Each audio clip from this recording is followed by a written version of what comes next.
Assalomu alaykum. 50 ming so'mga qovun olasizmi? 50 ming so'mga qovun. Nech pul chiqadi? Nech pulga olasiz? Sizga beraman. Ha, chiqadi-ku. Ko'proq chiqadi. 60 ming bor. Sizga 60 mingga beraman endi. 50 mingga beraman dedingiz? 60 mingga olasizmi? Bor puli shumi? Ha, boshqa 2 ming to'lab qoldi. Bering. Ushlang, mana bu qovun sizga. İçidagi surpriz bilan birgalikda bu yerda ushlang pullar bor edi. Ushlang qovunni ham ushlang. Xo'p, qarang. Instagramingiz bormi? Qarang, hozir agar menga obuna bo'lgan bo'lsangiz. Yo'q, obuna bo'lmaganman. Voy, afsus. Xo'p, obuna bo'lmagan bo'lsangiz, hozir obuna bo'lib qo'ysangiz, pulingizni qaytarib beraman. Mayli. Qarang. Yo $100 yutishingiz mumkin. Agar obuna bo'lgan bo'lsangiz, olasiz. Bo'lmagan bo'lsangiz, pulingizni qaytarib beraman.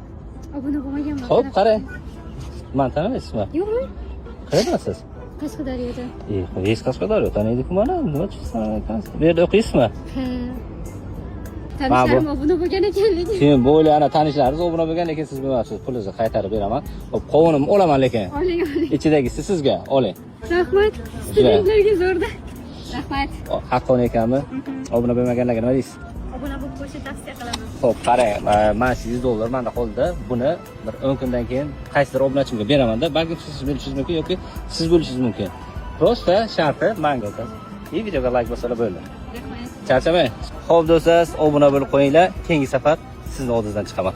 Sog' bo'ling.